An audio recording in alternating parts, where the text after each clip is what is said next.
Hello everybody, my name's Jack Goff and this year I'm going to be driving the Eurotech Civic. As you can see, it's the Honda Civic Type R. It is the NGTC car, so it's all on the RML components. Now every car on the grid this year has got to run the RML components.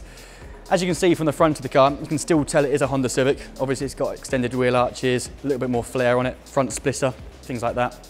But from the general sort of image, when you look at it on track, you can still relate that to the Honda Civic road car. And if you come around this side, you can see straight away Dunlop slick tyres. Now this year they are 20mm wider than previous years, and that is a control tyre. And at some races we have a hard compound, and some races we have a soft compound. That's sort of strengths and weaknesses for different cars. We also have a wet weather tyre as well. Brakes, you can see there, massive brake discs, really good for stopping. Mainly on the front, rear ones not quite so big. Most of the braking is done through the front, around 70%. Down the side here you see large extended wheel arches and side skirts. And if we open up the door, straight away you can see from the interior, not quite like your normal Civic Type R. It's obviously fully stripped out, bucket Kevlar seat, carbon fibre crash structure on the side, and then obviously the roll cage as well. We have a sequential gearbox, X-Track gearbox, and that is 6-speed and a reverse gear, but we don't use reverse unless we're really in trouble. And there on the steering wheel you can see that's sort of general buttons we use most of the time. You've got your radio button to talk to the people on the pit wall, not a radio 2 or radio 1. Get told off my music choice quite often. We have a pit lane speed limiter, flash of the headlights, so you can press that once and that'll sort of continuously flash for about 10 seconds. And then on the dashboard in front of by the side of the screen just here, you can see there some more buttons, and that is more for the engine startup, fuel pump, indicators that we don't tend to use too often. And things like that. We've obviously got a built-in fire extinguisher. On the dash just down here, you can see here we've got a brake bias adjuster. So we can change that as the race goes on. So, you know, if the front tyres are going off, for instance, you can change the brake bias. If it starts to rain, we can put a bit more to the rear there as well. And that's pretty much it for the inside of the car. And you can also see you sit quite far back in the car as well. So visibility-wise, it's a bit different to the sort of normal driving position. You're sort of behind the B pillar, and it is a little bit more difficult to see.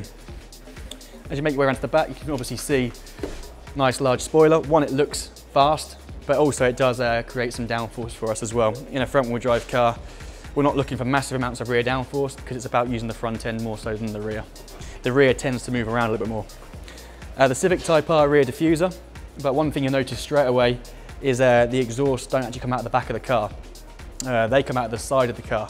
So as you make your way around to the left-hand side, you will then start to see the exhaust coming out the side here. Now, if you're using a left-hand drive car, it can get quite warm. Well, it gets warm anyway in general, but if you're in a left-hand drive, the exhaust quite often comes underneath the seat. So, I mean, that exhaust is up to about 1,000 degrees, so it does get pretty warm inside the car. Usual temperatures in the summertime, around 50, 55 degrees inside cockpit temperature. So, you know, it's pretty stuffy at times in there, and the luxury of this car is we've got a window that opens, so under a safety car we can open the window. I've never had that luxury before, so that is something I'm looking forward to. And obviously underneath the bonnet, engine, normal sort of stuff. We run the Swindon Toka engine in this car, producing around 350 horsepower, somewhere around there. We don't really tend to know the exact figure. I don't ask too many questions, as long as it's fast enough, that's all I care about. This has just come back from the Auto Sport show at the NEC in Birmingham. It's actually in the 2016 livery, so that is going to be changed moving forward for 2017. And anybody that's sort of followed me on my career in touring cars and Clio so far can straight away see there's far too much clear space on the car. You know, I'm known as the sticker bomb kid or the sticker man, something like that. And you know, we're always looking for new people to come on board. It's an exciting team to be a part of, and there's going to be some exciting times, I think, going forward into 2017. So give us a call. As you can see here, I was talking about the RML kit. So this is an RML front subframe.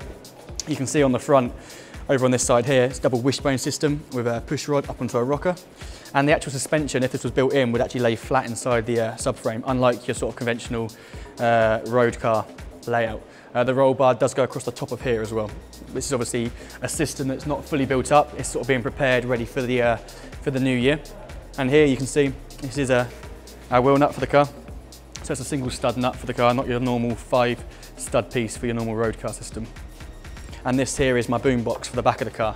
You know, I like my songs as I'm going around. I play my favourite music to get me sort of motivated.